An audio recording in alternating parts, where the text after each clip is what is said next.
Tonight, the death toll in that deadly chemical disaster in Washington rising. The painstaking operation to find 9 still missing and presumed dead. The new video of the devastating catastrophe, this chemical tank partially collapsing, trucks tossed in the blast. New aerials show just how widespread that impact was, and desperate families now searching for answers. Our reporter is at the scene. The new plan to keep Ebola out of the U.S. We have new reporting on increased screening at U.S. airports and where Americans exposed to the disease will be forced to quarantine. This just in, the major twist months after a woman went missing while on a boat with her husband in the Bahamas. What the Coast Guard just found that they say contradicts his account of how she disappeared.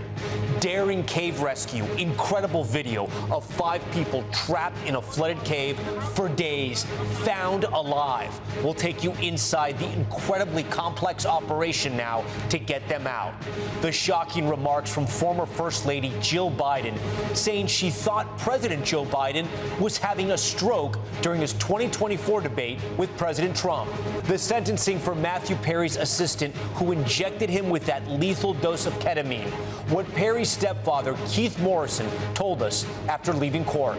Our series, The Cost of Denial, a teen suffering from debilitating seizures and the treatment denied because of her age, how her insurance reversed course when our team called, and hundreds of strangers showing up for a World War II veteran with no family left to lay him to rest. The powerful act of community. Nightly News starts right now. This is NBC Nightly News with Tom Yamas. And good evening. We begin tonight with the devastating toll from that chemical tank implosion in Washington state. 2 people are confirmed dead, but 9 people are still missing. And today, officials announced they are believed to have been killed by the catastrophic accident at that packaging plant. We have new video tonight, taken in the moments immediately after the accident. You can see the sheer power of the blast. Trucks flipped over and crushed huge puddles of liquid, and the massive tank tipped over and crumbled. We're seeing these devastating images, families of those missing workers embracing and praying as that rescue mission turned into a recovery one. The governor says it could become the deadliest industrial tragedy in Washington state's history. And even right now, that tank still contains 25,000 gallons of toxic chemicals that's now slowly still leaking into the air. Morgan Chesky and our team at the scene tonight. Tonight, stunning new video shows the devastation inside a Washington plant moments after the deadly rupture of a massive chemical tank. 3401 Industrial Way at Nippon for a hazmat burn. A toxic surge inside a packaging plant, leaving trucks flipped over or crushed, seen here in video obtained by an independent journalist. The leaking tank partially collapsed. Authorities confirm at least 2 people are dead and 9 still missing from the implosion early Tuesday. This was a shift change time. They were operating and they were in their workspaces when this blast occurred. The cause still unknown. We do not know where all 9 are. We have searched the area that is searchable. The tank holding nearly 1 million gallons of white liquor, a sodium-based chemical used in paper manufacturing that can cause severe burns if not properly handled, enough to fill more than an Olympic-sized swimming pool. Authorities have now sealed off the entire plant as recovery efforts intensify. That leaked chemical so powerful, even firefighters reported damage to their own gear. The steam cloud was so big, covered everything. Couldn't see through it. Eli Bernal was working at the plant. Today, he and his sister remembering their father, 52-year-old Gilbert Bernal, who they say showed up for his shift just minutes before the implosion.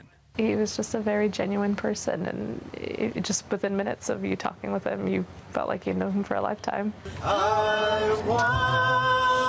Meanwhile, at an overnight vigil, hundreds gathered to pray and support the families, now left longing for answers.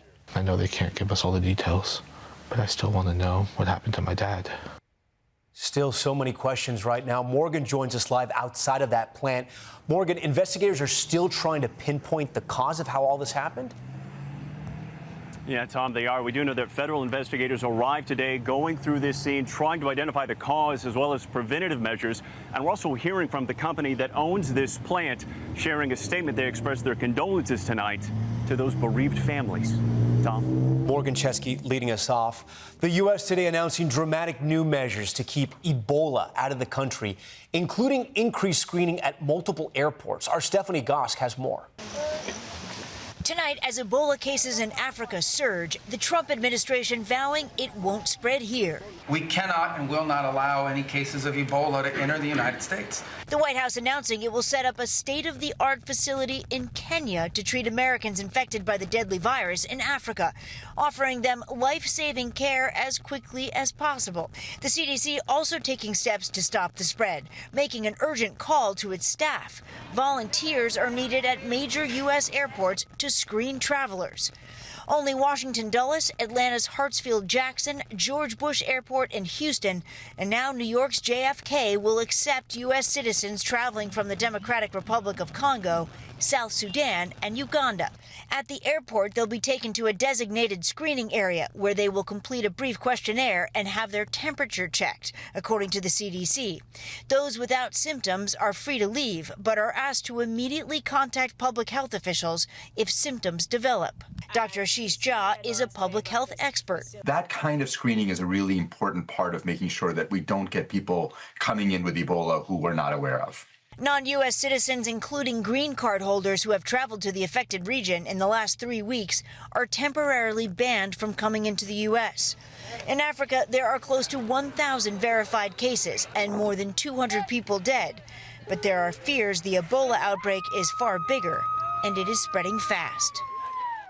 Stephanie Gosk joins us now live from JFK, where that screening will be set up. And Stephanie, what happens if someone arrives with symptoms? Yeah, so Tom, if there's a reasonable suspicion someone has Ebola, they'll be transported safely to a designated hospital where they'll be isolated, tested for Ebola, and if they have it, that's where treatment will begin, Tom. Okay, Stephanie Gosk. We have some shocking developments tonight in the search for Lynette Hooker. You may remember her husband said she fell overboard in the Bahamas back in April. She still hasn't been found.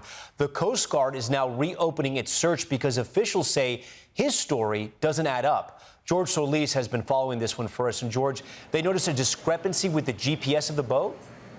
Yeah, that's right, Tom. This is a stunning turn of events. The U.S. Coast Guard is reopening its search because they say GPS data from the couple's boat contradicts what her husband, Brian Hooker, told investigators about where they were the night she went missing, according to a U.S. official. Now, Hooker was released from custody in the Bahamas more than a month ago. And you'll remember, Tom, he told us he was going to keep searching for his wife. But a day later, his attorney told us he left the Bahamas, saying he was going to take care of his mother. Now, his stepdaughter has said that the two had a volatile relationship. Now, we reached out to the attorneys for Brian Hooker here in the U.S. and in the Bahamas about today's events, and they had no comment. Tom?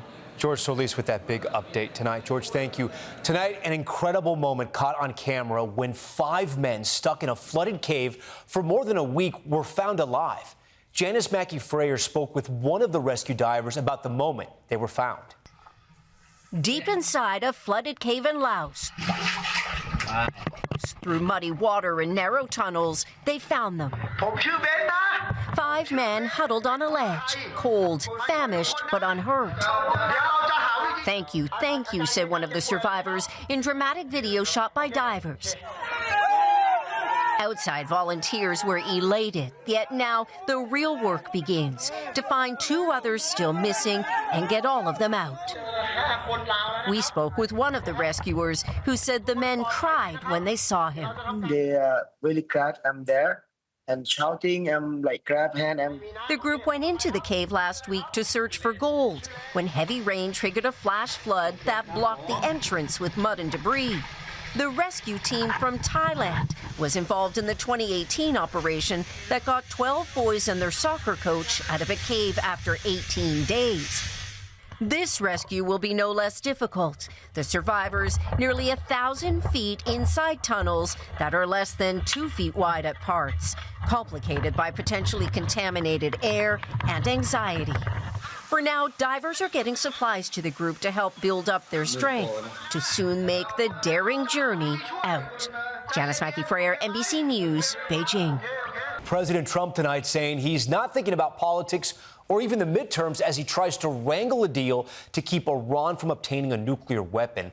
All as former First Lady Jill Biden is making a big headline tonight with new comments on her husband's disastrous debate performance. Here's Gabe Gutierrez. Tonight, under pressure from soaring gas prices, President Trump is brushing off any concerns that the Iran war will hurt Republicans this November. And he has this warning as he negotiates with Iran's regime. They thought they were going to outweight me. You know, we'll outweight him. He's got the midterms. I don't care about the midterms. Look what happened last night. That was the prelude to the midterms. People understand it. They know that, very simple, Iran cannot have a nuclear weapon. The president pointing to last night's landslide primary victory for the GOP candidate he endorsed, Texas Attorney General Ken Paxton defeating four-term incumbent Senator John Cornyn. We just sent a Texas-sized message to Washington. Meanwhile, President Trump stressing that he won't accept a short-term agreement that would allow Iran to keep blocking the Strait of Hormuz by threatening to attack commercial oil tankers. The strait will open immediately, but it's got to be perfect. I'm not going to do this. I didn't do this to get a crummy agreement. And President Trump is dismissing the idea Iran would manage the strait with the help of Oman, a U.S. ally. They would like to control it. Nobody's going to control it. It's international waters, and Oman will behave just like everybody else, so we'll have to blow them up. All right, Gabe, let's turn to another big headline and more insight into the consequential moments of the 2024 campaign. President Biden's disastrous debate performance there and new comments from former First Lady Jill Biden. I was frightened because I had never, ever seen Joe like that before or since. As I watched it, I thought, oh my God, he's having a stroke. And it scared me to death. And Gabe, Democrats are still reckoning with that debate? Yes, Tom, it was not even referenced in the recent DNC autopsy, and the issue of transparency is now threatening to loom over the midterms, particularly because her answer is so different from what we heard from top Democrats at the time. Tom? Gabe Gutierrez at the White House. When we return in 60 seconds, our series, The Cost of Denial. She's only 13. Her doctor said a surgical procedure could help stop her seizures, but insurance said no. What happened after our team called? That's next. In our series, The Cost of Denial, we investigate the struggles Americans have with insurance. Tonight, one little girl's agonizing battle with daily seizures. Her doctors recommended a procedure to help, but the family's insurance refused to pay until after we investigated. Here's Maggie Vespa.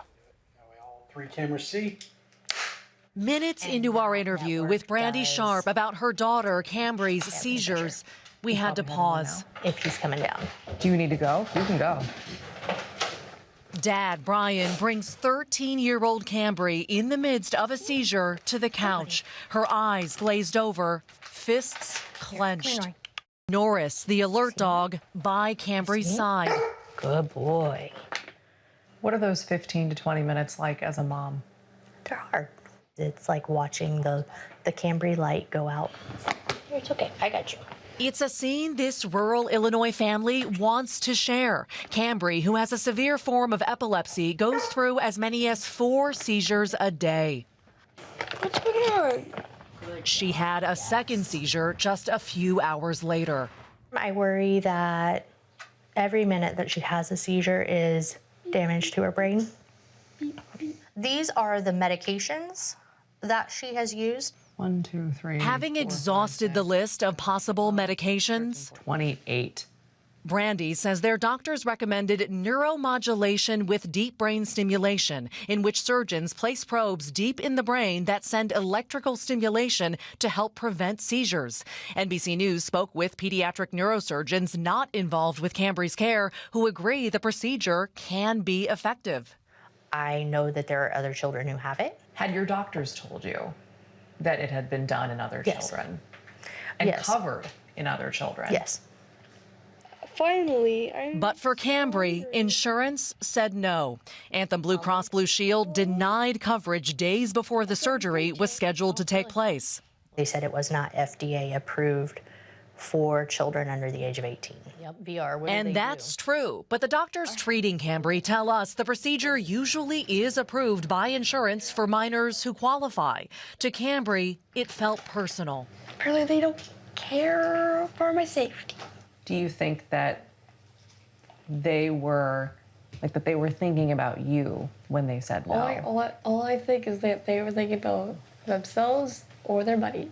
NBC News reached out to Anthem Blue Cross Blue Shield asking about Cambry's case. 3 days later, the insurer reversed its decision. Anthem Blue Cross telling NBC News it previously had not received all of Cambry's medical information, and once we received that information demonstrating that her treatment options are limited, we approved the deep brain stimulation treatment. Go ahead, it's in the middle there. We showed the statement to Brandy. She was skeptical. They have been her insurance provider since she was maybe a year old. They have all of her records. Why do you think they reversed their decision? I believe that they reversed that decision because NBC News reached out to them and they knew that there was going to be coverage about the fact that they were denying care for a child. You think it's that simple? I do. Can I have a hug? Cambry's surgery is now scheduled for next month. I told her that no matter what it takes, I'll always fight for her to get the care she needs. Her mom fighting for her every step of the way. Maggie joins us now. And Maggie, you have new reporting tonight on what the insurance company here decided to do. Yeah, Tom, that's right. Anthem Blue Cross Blue Shield telling us it's now changing its policy to cover the surgery Cambry was seeking for pediatric and adolescent patients who meet other clinical criteria, potentially saving other families from the struggles the Sharps have endured. Tom. Great work tonight, Maggie, by you and the team. We're back in a moment with the prison sentence today for Matthew Perry's assistant. Perry's stepfather, Dateline's Keith Morrison, speaking out to us. That's next. We are back now with major developments in the death of Friends star Matthew Perry. Today, Perry's personal assistant, Kenneth Iwomasa, was sentenced to 3 years and 5 months in federal prison for injecting Perry with the ketamine that eventually killed him. Perry's stepfather, Dateline's Keith Morrison, spoke to us after the sentencing. He took advantage of Matthew's addiction in order to put himself in the position of some control over Matthew's life. And our thoughts, of course, with Keith and his family. 4 others have already pleaded guilty.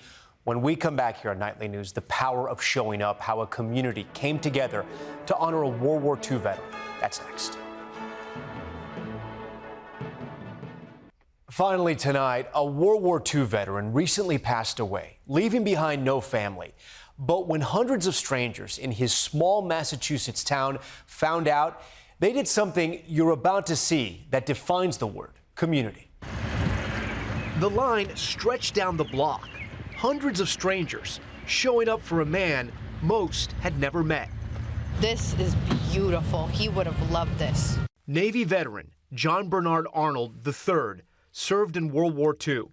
He passed away at 98 years old, leaving behind no family. His mother died when he was very young. His father died when he was in his 20s. But the community of Hanson, Massachusetts wasn't going to let him be laid to rest alone, inviting the public to come and honor a man who served his country. The turnout, staggering. Talk about no family. Yes, you had a big family. Police officers, firefighters, former military, and community members paying their respects. People traveling from near and far.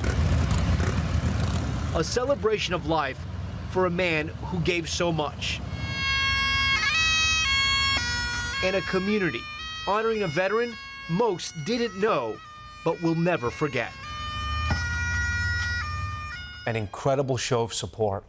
We want to thank our affiliate WJAR in New England for bringing us that story. That's Nightly News for this Wednesday. I'm Tom Llamas. We thank you so much for watching. Tonight and always, we're here for you. Good night. We thank you for watching, and remember, stay updated on breaking news and top stories on the NBC News app or watch live on our YouTube channel.